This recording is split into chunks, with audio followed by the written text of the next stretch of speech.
picking up where we left off in this endless search for truth beneath the golden veil of the Imperium. For those who followed the thread this far, you know by now that nothing in this galaxy is ever quite as simple as the official histories would have us believe. We've walked through the shadow of Primarch Valdor, traced the Dark King's forgotten sins, and descended into the secret war beneath the Golden Throne itself. But there are other mysteries too, ones that exist not in the darkness behind the Emperor's light, but in a realm where light and darkness have no meaning at all. Today, we turn our gaze toward one of the most enigmatic warriors the Imperium has ever produced. A name whispered in the halls of Titan, carved into the annals of demonology, and spoken with equal parts reverence and dread. Kaldor Draigo, the supreme Grandmaster of the Grey Knights. The man who walks endlessly through hell itself and returns, again and again, bearing the Emperor's wrath into the very heart of chaos. But I don't think it's that simple. Nothing ever is. Because Kaldor Draigo is not just a warrior. He is a paradox. A living ghost trapped between realities, cursed to an eternal crusade that may be salvation, damnation, or something far stranger than either. Let's start with what we know, or at least what the records tell us. The Grey Knights themselves are perhaps the most secretive chapter of the Adeptarts, and that's saying something in an Imperium built on secrets. They are the demon hunters, the psychic executioners, the chamber militant of the Ordo Malleus. Every single one of them is a psyker, and every single one of them bears gene seed rumored to come not from any Primarch, but from the Emperor himself. As recorded in the novel Pandarax, the gene seed of the Grey Knights was indeed derived from the Master of Mankind's own genetic template, a purity unmatched by any other chapter. They were created in the final days of the Horus Heresy, born from the ashes of betrayal and forged in the Emperor's last desperate gambit to protect humanity from the horrors of the warp. Their fortress monastery sits on Titan, Saturn's moon, and from there they have waged a hidden war for 10,000 years. A war most of the Imperium doesn't even know exists. And in all that time, across all those millennia, not a single Grey Knight has ever fallen to chaos. Not one. That alone should tell you how extraordinary these warriors are. But even among the extraordinary, Kaldor Draigo stands apart. His story begins in the way many legends do, with blood and prophecy. In the year 799 of the 41st millennium, M'kar Draigo of the Third Brotherhood faced the demon M'kar the Reborn upon a world whose name has been stricken from imperial records. M'kar was no lesser entity. He was a demon prince, ancient and cunning, who had plagued the Imperium for centuries. And Draigo killed him. Not banished. Killed. Carved his true name into the creature's very essence and unmade it. But as the demon's form unraveled into the warp, M'kar spoke a curse. He told Draigo that if he ever set foot on the world of Akralum again, he would walk with damnation for 10,000 years, and all who followed him would share that fate. Most warriors would have taken that as a warning to avoid Akralum at all costs. But fate, as always, had other plans. A little over a century later, in 901 M41, the Grey Knights faced one of their darkest hours. The demon Primarch Mortarion, the Pale King of Decay, the chosen son of Nurgle, manifested in real space, leading a plague fleet that could drown entire sectors in pestilence. The supreme Grandmaster of the Grey Knights at that time, a warrior whose name is now lost to secrecy and death, led his brothers into battle against the Lord of the Death Guard, and Mortarion killed him. Right there on the battlefield, the Primarch of Disease struck down the leader of the Imperium's most elite demon hunters. It should have been a rout. It should have been the end of the Grey Knights' resistance. But Kaldor Draigo was there, and in that moment, standing over the body of his fallen master, Draigo was declared supreme Grand Master in the field, the 48th to hold that title, the youngest ever to bear that burden. And then he did something that should have been impossible. He fought Mortarion, one-on-one, Astartes against Demon Primarch, and he didn't just survive, he won. Now, there are details here that matter, and I want to be clear about what actually happened, because this is where myth and fact start to blur. Draigo didn't overpower Mortarion through sheer strength. That would be absurd. A demon Primarch is a being of godlike power, a fusion of transhuman might and warp-born divinity. But Draigo had something Mortarion did not expect. He had knowledge. He had Mortarion's true name. In the warp, names have power. They are not just identifiers, they are chains. They are the fundamental essence of a thing. And if you know that essence, you can bind it, wound it, unmake it. Draigo carved that name into Mortarion's heart with a Titan's word, the legendary blade he had inherited with his new rank. A weapon said to have been forged by the Emperor's own hand during the Unification Wars. A blade with many names, Life Cutter for Bane and Mindsard. And with that strike, Draigo banished the demon Primarch back into the warp, shattering his manifestation and driving the Plague Fleet into retreat. It was a victory that should have made Draigo the greatest hero of the Imperium, but instead it was the beginning of his curse. Because shortly after that triumph, Draigo returned to Akralum, the place where M'kar had cursed him 2 centuries before. We don't know why he went back. Perhaps he was hunting the demon again. Perhaps he had no choice, drawn there by fate or circumstance, or the invisible threads the chaos gods weave through the galaxy. But he went, and the moment his boots touched that cursed soil, the promise came true. The warp opened, and Kaldor Draigo was swallowed whole, dragged into the realm of chaos, into the Immaterium itself. And there he remains, not dead, not corrupted, but lost, trapped in a place where reality has no meaning, where time is a joke, and where madness is the only constant. Most men would last seconds in such a place. Most Space Marines would last minutes. Even Grey Knights, the most incorruptible warriors humanity has ever created, would eventually be ground down by the endless insanity of the warp. But Draigo has been there for centuries, possibly millennia, depending on how you measure time in a realm that has none. And he has not fallen. He has not broken. Instead, he fights. The accounts of what Draigo has done in the warp are the stuff of nightmare and legend intertwined. He has carved the names of the fallen Grey Knights into the armor of demon princes. He has walked through the Garden of Nurgle and destroyed the rotting trees with cleansing fire. He has stood in the libraries of Tzeentch and read the forbidden tomes without losing his mind. He has fought champions of Khorne in single combat and emerged victorious, not through rage, but through discipline. After slaying the bloodthirster Kabanda, he took the demon's axe and used its molten remains to reforge the broken edge of the Titan's word. He has carved the Emperor's name into the very fabric of the warp, a blasphemy to chaos and a declaration of defiance that echoes through the Immaterium. And occasionally, impossibly, he returns. He manifests back in real space, appearing at the side of Grey Knights strike forces in battles they cannot win alone. He fights alongside them for minutes or hours, then vanishes again, pulled back into the warp like a man drowning in an endless ocean. To those who see him, he is a living saint. To those who study him, he is an impossibility. So what is Kaldor Draigo really? That's the question I keep coming back to, because the more you look at his story, the less sense it makes. And I mean that in the best possible way. This is not a simple tale of a hero's endurance. This is something stranger, something that touches on the very nature of the warp, the Emperor's design, and what it means to be incorruptible in a place built entirely from corruption. There are theories, of course. There always are.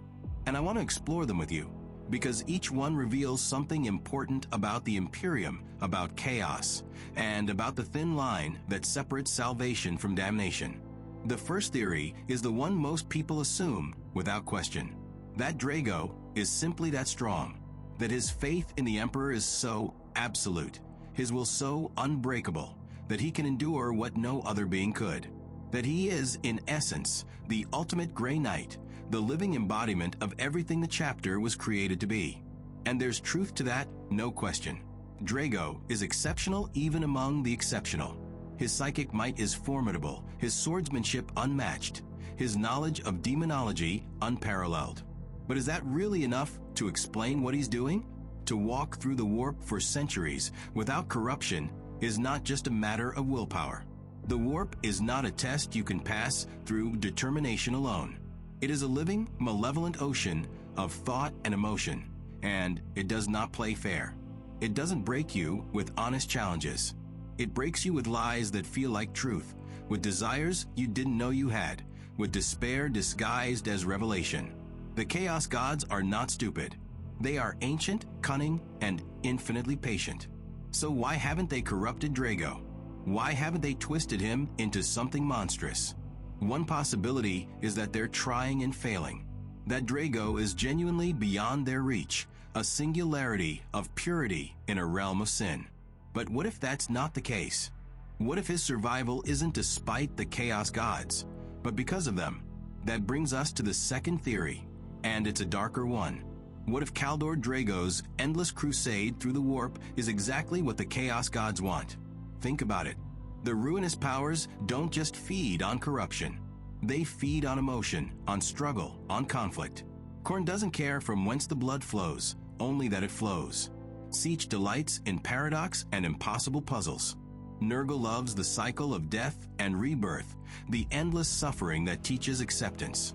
And Slaanesh craves extremes, the ultimate expression of obsession. Draigo embodies all of that. He is a warrior who fights endlessly, slaughtering demons by the thousand. He is a mystery that cannot be solved, a paradox that should not exist. He suffers eternally, never dying, never resting, locked in a cycle of battle and survival. And he is utterly obsessed, driven by a singular purpose that consumes every moment of his existence. In a sense, he is the perfect servant of chaos, not because he serves their agendas, but because his existence feeds them. Every demon he kills is reborn. Every battle he wins is meaningless in the grand scheme of the warp. He is not defeating chaos. He is sustaining it. And the cruelest joke of all would be if Draigo knows this, if he understands that his crusade is futile, and yet he continues anyway, because stopping would mean surrender. That would be very Warhammer, wouldn't it? The hero who cannot win, but refuses to lose, trapped in an eternal stalemate that benefits only his enemies. But there's another angle to this, one that's even more disturbing. What if Draigo isn't fighting the Chaos Gods at all? What if he's fighting for them, and he doesn't even know it? There's a theory that circulates in certain circles, one that suggests Draigo has already fallen, but his fall is so subtle, so perfectly disguised, that even he cannot perceive it. That Khorne has claimed him as a champion, granting him the strength to slaughter demons endlessly, not out of hatred for Draigo, but out of love for the violence he represents. That Siege has woven him into some vast plan, a piece on a board so incomprehensibly complex that Draigo's defiance is itself part of the design. That Nurgle whispers to him in the quiet moments, telling him that his struggle is pointless, that he should accept the peace of decay. That Slaanesh watches him with fascination, waiting for the moment when his purity becomes its own form of excess, when his refusal to fall becomes an obsession so absolute that it crosses over into madness.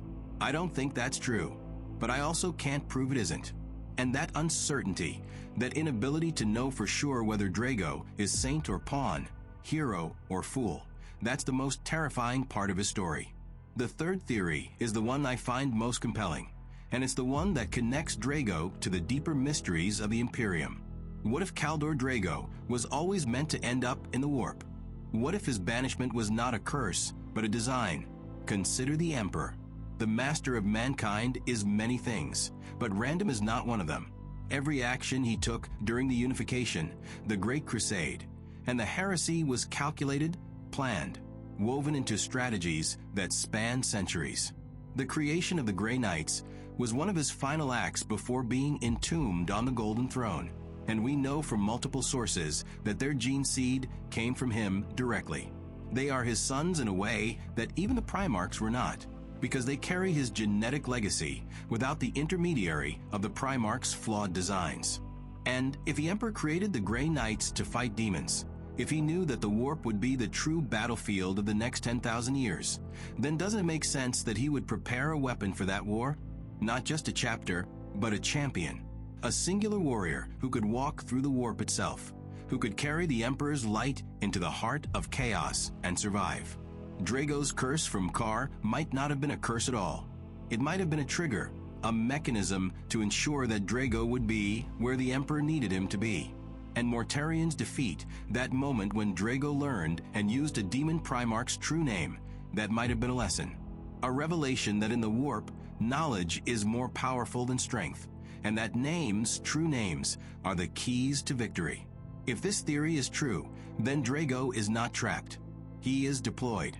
He is the Emperor's agent in the warp, a sleeper operative whose mission is so secret that even he might not fully understand it. And every time he manifests in real space, every time he appears to aid a Grey Knight strike force, he is not escaping his prison. He is fulfilling his purpose. Think about it.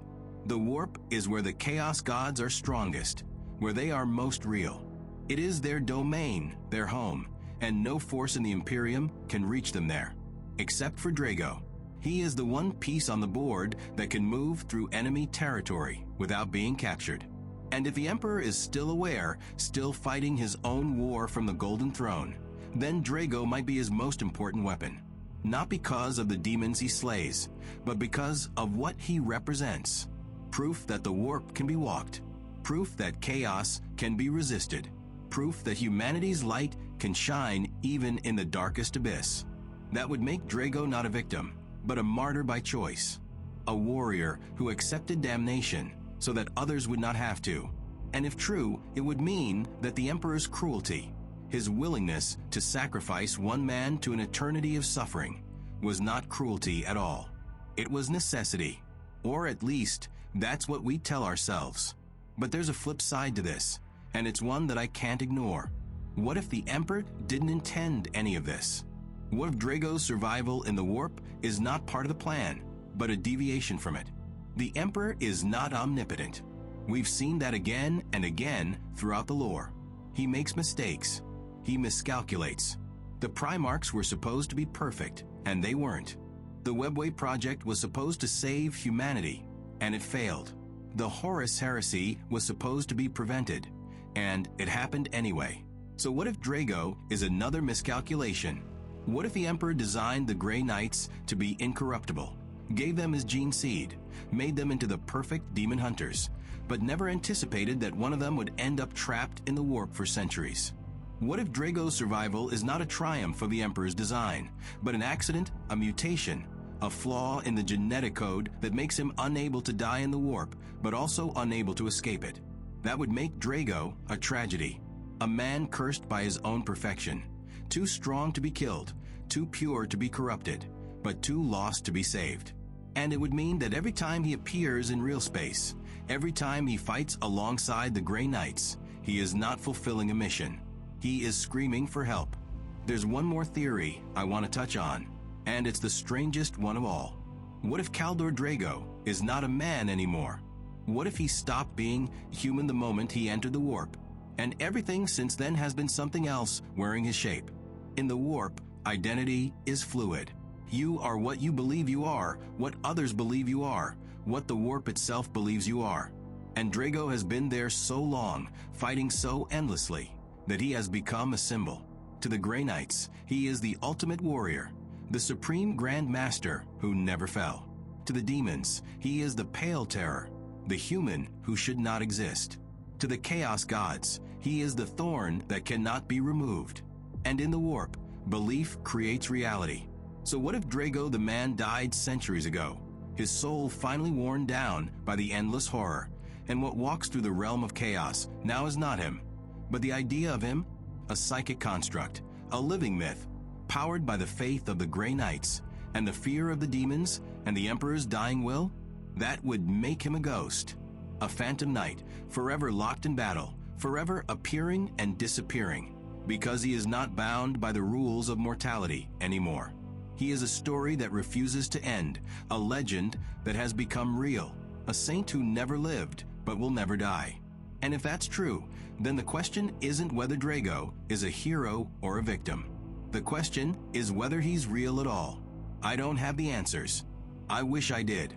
But the more I study the records, the more I read the accounts of those who have seen Draigo, the more I become convinced that the truth is something stranger than any of these theories. Because Kaldor Draigo is not just one thing. He is all of them. He is the hero and the pawn, He is the martyr and the weapon. He is the man and the myth. And that paradox, that impossible existence, is exactly what makes him so dangerous. To chaos, yes, but also to the Imperium. Because if Draigo can walk through the warp and survive, if he can resist corruption for centuries, if he can strike at the chaos gods in their own domain, then what does that mean for the Emperor's plan? What does that mean for the Golden Throne, for the Astronomicon, for the endless sacrifice of Psychers that keeps the Imperium alive? If one man can do what Draigo has done, then maybe the Emperor's way is not the only way. Maybe there are other paths, other possibilities. And that is the most heretical thought of all. Let me tell you what I think, if you'll indulge me. I think Kaldor Draigo is proof that the Emperor was right about one thing and wrong about another. He was right that humanity could be made incorruptible. The Grey Knights stand as testament to that. But he was wrong to think that incorruptibility would be enough, because Draigo is incorruptible, and look where it's gotten him. Trapped in hell, fighting endlessly, achieving nothing permanent, sacrificing everything for victories that evaporate the moment he wins them. He is the perfect warrior, and he is utterly powerless to change anything. That is the tragedy at the heart of the Imperium. It is not that we are too weak to defeat chaos. It is that our strength doesn't matter. The warp is not a war that can be won by force. It is a reflection of ourselves, of our rage and despair and hope and love. And as long as we feel those things, chaos will exist. Draigo can kill every demon in the warp, and more will spawn from the emotions of humanity. He can carve the Emperor's name into every corner of the realm of chaos, and it will mean nothing, because belief alone does not change reality. What changes reality is sacrifice, not the sacrifice of others, but the sacrifice of the self. And maybe that's what Draigo represents. Not the warrior who cannot fall, but the man who chose to fall so that others would not have to. Maybe his endless crusade is not about winning. Maybe it's about enduring. Maybe it's about standing in the darkness and saying, "This far and no further," even if no one will ever know you did it. There's a passage I remember from one of the old texts, a fragment of a speech given by a Grey Knight librarian whose name has been lost to time. He said, "We do not fight to win. We fight so that others may live in ignorance of the war." That has always stayed with me, because it captures something essential about the Grey Knights and about Draigo specifically. He is not trying to save the galaxy. He is trying to give it one more day, one more hour, one more moment of existence before the darkness swallows everything. And in that sense, he has already succeeded, because every second he endures in the warp is a second that chaos is distracted from the Imperium. Every demon he kills is a demon that cannot manifest in real space. Every blow he strikes is a delay, a hesitation, a tiny fracture in the plans of the ruinous powers. He is not a hero who will ride in at the last moment and save us all. He is a man standing alone in the dark, holding the line, buying time for a galaxy that will never know his name. And if that is not heroism, then I don't know what is. But here's the thing that keeps me awake at night, the thought I can't shake no matter how hard I try. What if Draigo knows? What if he understands, with perfect clarity, that his crusade is pointless, that he will never escape, that he will fight and suffer and die and be reborn in an endless cycle for all eternity? And he does it anyway. What if his incorruptibility is not a gift from the Emperor, but a choice he makes every single day? The Chaos Gods offer him power, and he refuses. They offer him peace, and he refuses. They offer him meaning, a place in their grand design, and he refuses. Not because he is too strong to be tempted, but because he has decided, with absolute conviction, that some things are worth more than survival, that purity is worth more than power, that defiance is worth more than peace, that dying 1,000 times as a loyal servant of the Emperor is worth more than living forever as a slave of chaos. If that's true, then Kaldor Draigo is the most dangerous thing in the galaxy, not because of the demons he kills, but because of what he proves. He proves that the Chaos Gods can be resisted. He proves that the warp is not inevitable. He proves that humanity, for all its flaws and weaknesses, still has the capacity to choose. And that is the one thing chaos cannot tolerate. Because chaos is built on the idea that we have no choice, that we are slaves to our emotions, that free will is an illusion. Draigo's existence is a refutation of that. Every moment he endures is a declaration that chaos is wrong, and that makes him more than a warrior. It makes him a symbol, a beacon, a lie that might just become true if enough people believe in it. I wonder sometimes what Draigo thinks about when he's alone in the warp. Does he remember Titan? Does he remember his brothers, his chapter, the oaths he swore?